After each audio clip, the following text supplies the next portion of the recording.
Bora lá começar a nossa aula de hoje. Relembrando que é de física e química, né? Vamos lá. A gente começa com física hoje, com um termo ali, ó, termometria. A gente vai hoje estudar o que é isso, certo? A gente repara que a gente está sempre falando sobre temperatura. A gente ouve sempre falar dela. Seja no Jornal Nacional, né? Quando tem alguma previsão do tempo, a moça diz que em tal cidade vai ser tantos graus. No próprio termômetro que a gente usa para ver se está com febre ou não, até mesmo lá naquele relógio que tem na praça, certo? Tem lá quantos graus está fazendo agora, certo? Até para a gente cozinhar usa isso. Então, vocês sabem falar para mim com que temperatura a gente pode falar que está fazendo frio? Vocês podem falar agora. Professor? Com qual temperatura vocês acham que faz frio? No inverno, Aí é quantos graus assim, mais ou menos? Vocês depende, né? imaginam? Depende, né? Mas vê só, 20 graus tá frio? Não, muito não. Muito não, né? Geralmente quando a gente usa ar-condicionado, certo? Que tá bem frio, tá quanto ali? Tá ali 18 até Depende do que 16, você vai botar. exatamente. Então vê só, quando é que tá quente? Quando é que a gente olha lá naquele relógio, lá na praça, a gente vê que tá quente. Ontem mesmo eu tive aí, fui lá na escola ontem à tarde, aquele relógio lá da praça, lá da catedral, tava dando 38 graus. Eu não acreditei muito não, porque é muito quente, viu? Tá muito Então, quente. a gente tem uma ideia mais ou menos de com qual temperatura tá frio e quando tá quente. Isso é quanto a gente sente, certo? Quando eu digo mais ou menos, lá no ar-condicionado, ele tá ali 18 graus. Oi, Edilene, muito boa noite. Quando aquele ar-condicionado ele tá 18 graus, ele tá frio. Quando no meio da rua tá 30 e poucos graus, tá quente. Então a gente tem mais ou menos essa ideia. Agora, vocês sabem quantos graus precisa estar para a gente estar com febre? Vocês Trinta e lembram? sete, Mais de trinta e trinta e sete, oito, né? 39, já tá. Pronto. 40. Exatamente. Então a gente fala muito sobre essa temperatura, sobre a nossa sensação de estar quente ou de estar frio. E é sobre isso que a gente vai estudar hoje aqui, tá certo? Próxima parte. Vocês viram que quando a gente fala desse valor, a gente mede sempre em graus Celsius, certo? A gente usa o símbolozinho, ó, aquela bolinha com um C, certo? Porque a escala que a gente usa é o Celsius. O nosso termômetro, ele usa essa escala, graus Celsius. Então, quando a gente diz que alguém está com febre, 38,5 graus de febre, aquilo está em graus Celsius, aquela temperatura, certo? É, Essa escala, gente, Celsius, é só uma das várias que existem por aí. Existem outras ainda, como Fahrenheit, esse nome aqui todo complicado, com outro símbolo, né? Aquela bolinha IUF, que é muito usada nos Estados Unidos, por exemplo. Tem outra que é o Kelvin, que é muito usada na física, na química mais avançada, certo? Então tem vários exemplos aí de como a gente pode medir a própria temperatura. Continuando, mas então, o que é essa temperatura que a gente fala tanto? Então, vê só, a gente sabe que todos os materiais eles são feitos de partículas, por menores que elas sejam. Então, a gente é feito de átomos, certo? Átomos ou de moléculas, né, que são conjuntos desses átomos, bem pequenininho. A gente estudou isso ano passado. Então, essas partículas, gente, elas normalmente não ficam paradas. Elas estão sempre ali chocando uma na outra, mesmo quando a gente acha que aquele objeto está ali totalmente parado, certo? Então a gente diz que entre elas têm um nível de agitação. Agora, tem uma observação. Quanto mais agitadas elas estão, a gente sente que esse objeto, que esse material, dá uma própria sensação de estar mais quente, certo? Por exemplo, aqui, ó, quando a gente está esquentando água, quando a gente aumenta aquela temperatura lá da água, lá na panela, por exemplo, as suas moléculas, as suas partículas ficam mais agitadas. Elas ficam, elas batem com maior velocidade entre si. Então, quando a gente fala aqui temperatura, a gente mede isso, esse nível de agitação. Vê só, tem duas imagens aqui, eu não sei se tá dando para ver bem, onde a gente tem, ó, nesse lado esquerdo, é um exemplo de que a nossa sensação, ela pode enganar a gente. Nem sempre o que a gente acha que está quente, outra pessoa acha quente.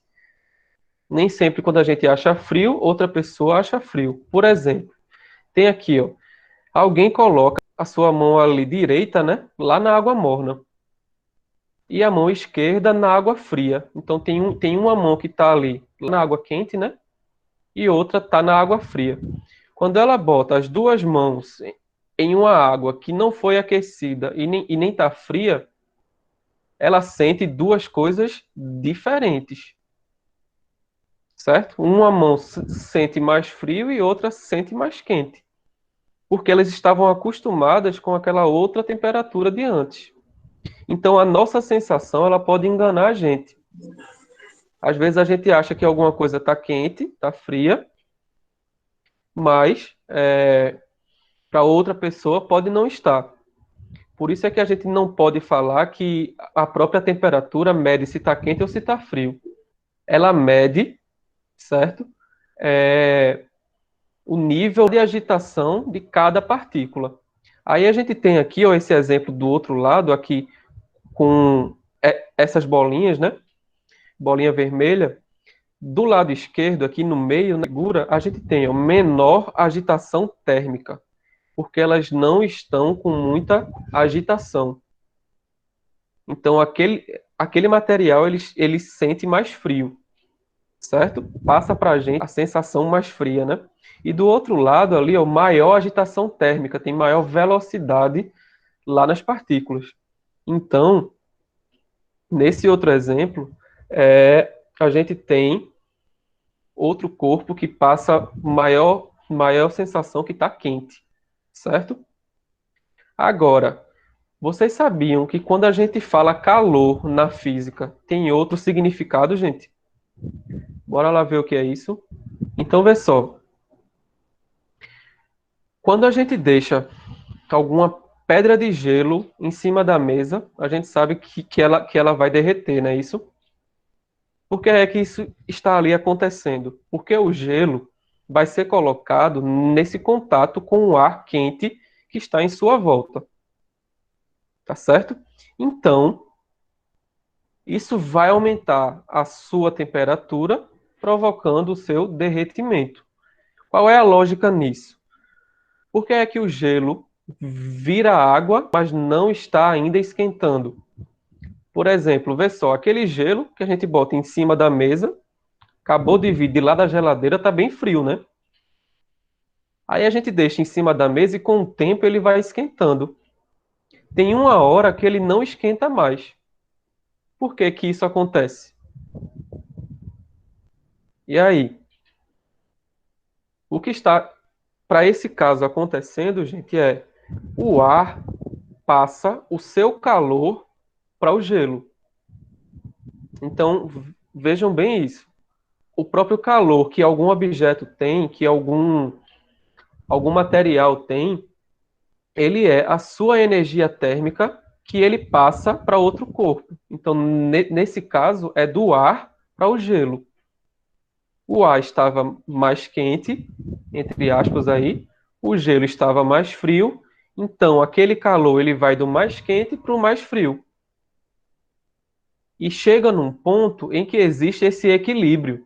Aquela aguinha que era o gelo, ela fica da mesma temperatura do ar. Você bota ali o dedo, você não sente mais gelado. não é isso? Depois de um longo tempo. Então, o que está ali acontecendo? Chegaram a uma mesma temperatura. Está havendo ali agora equilíbrio. Um estava muito frio, o outro estava muito quente. Fornece calor um para o outro, ó, e fica equilibrado. Tá certo?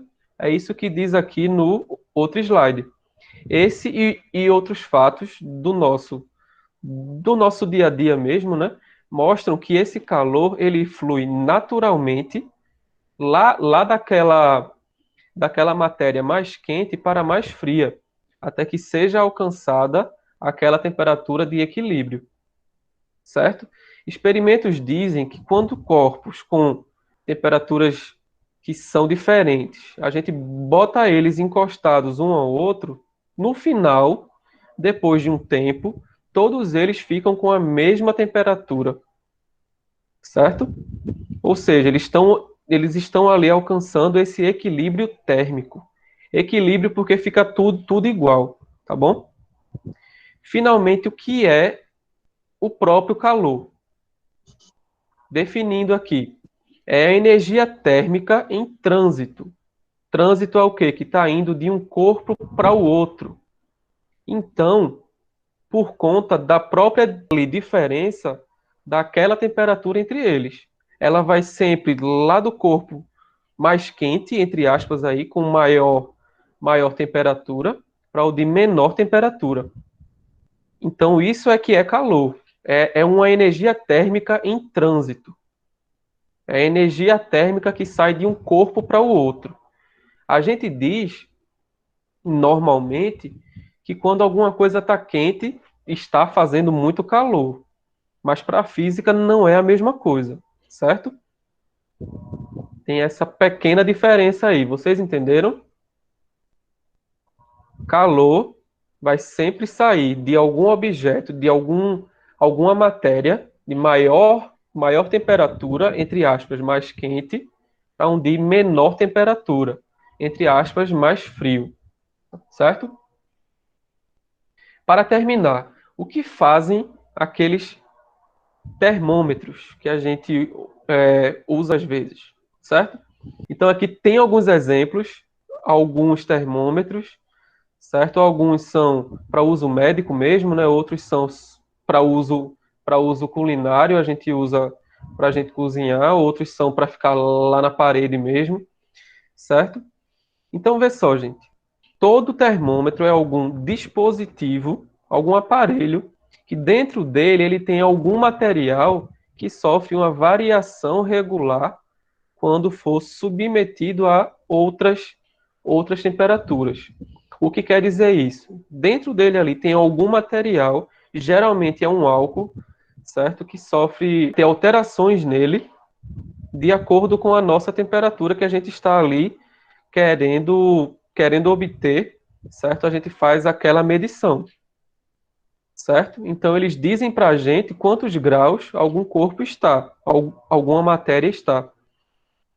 As escalas termométricas vão ser diferentes por duas referências que elas têm. Primeira é o ponto de fusão do gelo.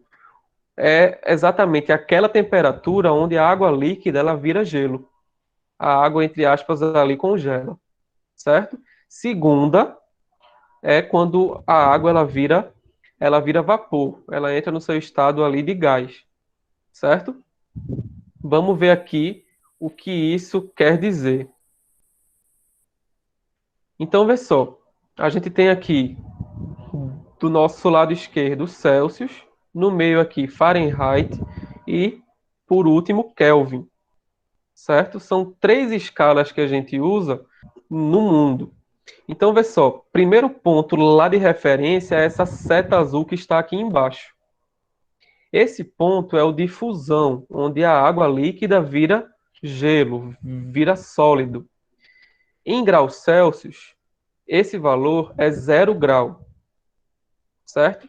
Quando a água ela chega a 0 grau, a água líquida ela chega a 0 grau, ela vira gelo, tá certo? Agora, a outra seta azul aqui de cima é o outro ponto lá de referência, que é quando a água ela vira vapor de água, certo? Quando ela está ali esquentando tanto que ela vira um gás. Então, no Celsius é 100 graus Celsius. Então, essa é uma escala que fica muito famosa, gente, porque ela vai de 0 até 100, certo? Então, onde o 0 grau é onde a água ela vira gelo, 100 graus é onde a água ela vira vapor de água. Então, as outras escalas aqui, ó, Fahrenheit, Kelvin, elas usam outros valores para essas mesmas coisas.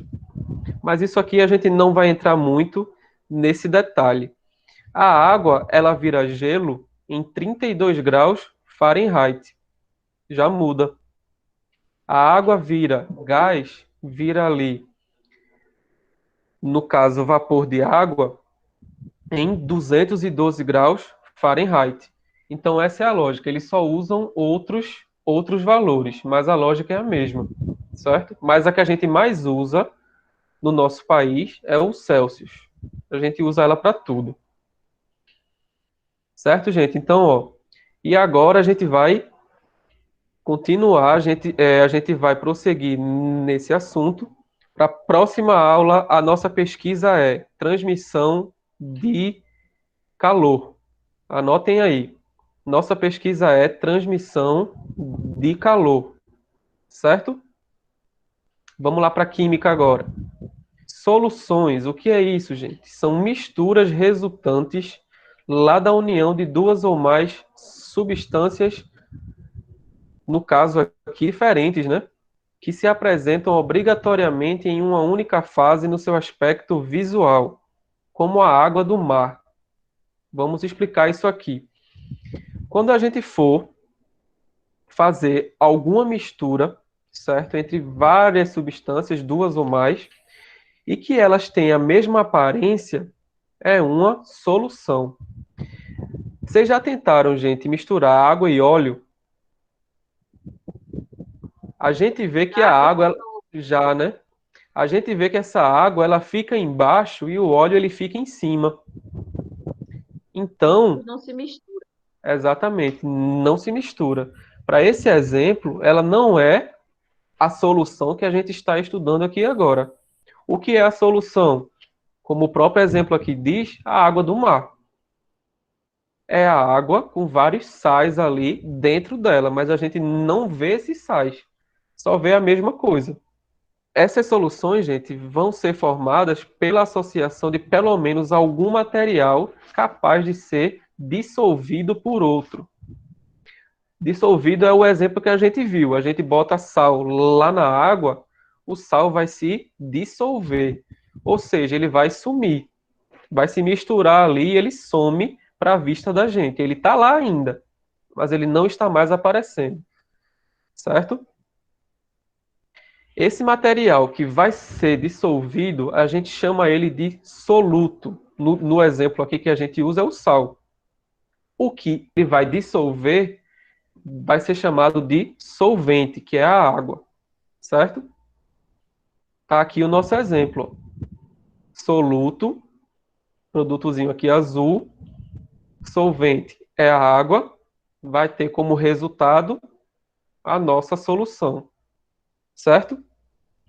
A gente não está vendo aqui o próprio soluto, né? Aquelas pedrinhas azuis, ela se dissolveu na água. Então, a propriedade mais importante que a própria matéria tem nas soluções é a solubilidade, certo? Já que nesse tipo lá de mistura existe a dissolução de algum material por outro. Porém, vale ressaltar que cada solvente apresenta uma solubilidade para cada tipo de soluto de acordo com a temperatura. É o que a gente chama de coeficiente de solubilidade. Falei muito complicado agora, não foi? Bora lá aqui ver se dá para a gente explicar. Vê só. Primeira coisa, é muito importante a solubilidade desse material. A gente deu aqui esse exemplo do sal e da água, certo? quando a gente bota o sal na água, uma certa quantidade ele vai sumir. A gente não vai estar mais ali conseguindo ver o sal. Mas, se a gente bota mais sal do que a água, entre aspas, aí aguenta, o sal ele vai começar a aparecer no fundo. A mesma coisa acontece, seja com açúcar, com o que for. Se a gente bota mais do que a água, entre aspas, aguenta, ele vai ficar no fundo aquele pozinho. Acontece muito isso com aqueles Nescau. Com o próprio açúcar, muitas vezes também. Então, vê só. Isso pode ser alterado de acordo com a própria temperatura que a gente estava estudando antes. A água mais quente, gente, quanto maior for a sua temperatura, ele aguenta mais sal, aguenta mais açúcar. Isso altera a sua solubilidade.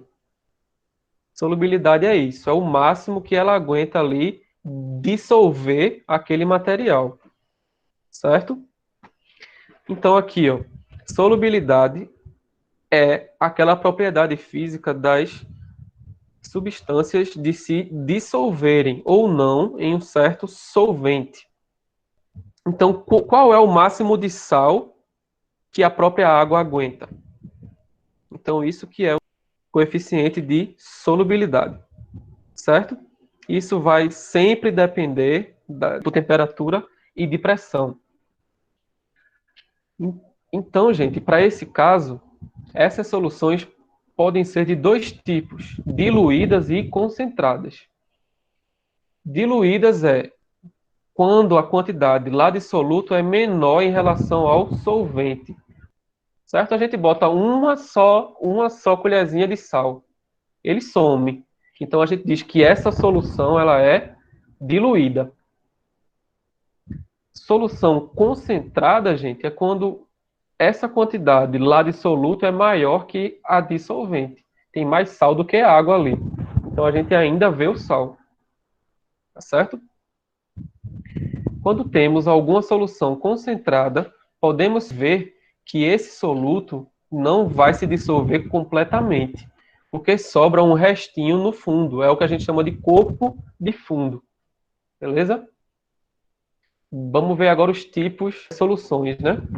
Elas podem ser sólidas, soluções em que esse solvente está no estado sólido. Exemplo, o ouro, 18 quilates. Não é só ouro, né? Que tem ali. Soluções podem ser líquidas, em que esse solvente está no estado líquido. Exemplo, refrigerante. A gente sabe que ali a maior parte é água, mas tem várias outras coisas ali misturadas, né? E, por último, aqui as soluções podem ser gasosas, em que esse solvente está no estado ali gasoso, como o ar que está na nossa atmosfera, certo? Tem vários tipos de gases ali na nossa atmosfera, beleza? Aí a gente aqui tem esses exemplos, ó. Solução sólida, exemplo, latão. É uma liga, certo? Que vai ser formada por uma mistura de cobre e zinco. São dois metais, né? No meio, a solução líquida é o álcool etílico, porque ele também tem um pouquinho de água ali que está sendo misturada. Por último, a solução gasosa, né, que é o ar, uma mistura de gases, sendo que tem ali principalmente nitrogênio e o oxigênio, certo? Estamos quase acabando, gente. De acordo com a própria quantidade lá de soluto que cada solução tem, podem ser saturadas, ou seja, aquela solução tem a quantidade máxima lá do soluto totalmente dissolvido pelo solvente, certo? Aqui é exatamente a gente faz assim, pega algum copo d'água e bota o máximo de sal que ela aguenta. Então a gente diz que essa solução ela é saturada. Quando é insaturada, é quando tem menos sal, quando tem menor quantidade de soluto. Soluto, para o nosso exemplo aqui, é o sal, tá? Pode ser outras coisas. E super saturadas são aí soluções instáveis, onde a quantidade lá de soluto excede a própria capacidade de solubilidade do nosso solvente, ou seja, tem mais sal do que a água aguenta. Aí fica aquele corpo de fundo na nossa solução. Beleza? Aqui o nosso exemplo. Aqui em cima, a gente tem, lá no copo d'água, tem 100 ml de água. Um copo bem pequenininho. Aí a gente bota 30 gramas de sal. Mistura e pronto, o sal some. Então a gente diz que essa solução ela é insaturada. Aí aqui embaixo a gente tem, no mesmo copinho, a gente bota agora 40 gramas de sal. Aumentou um pouquinho o sal. Então, vocês podem ver que no final aqui, ó, foi mais sal do que aquela água aguentava. Formou-se aqui embaixo corpo de fundo, é um restinho de sal. Tá certo? Então a gente diz que essa solução é saturada. Então, para a próxima aula de química, continuamos aqui nesse assunto pesquisando sobre concentração, diluição e a mistura lá das soluções. Tá certo? Então, as aulas de hoje a gente tem duas pesquisas, uma de física e uma de química.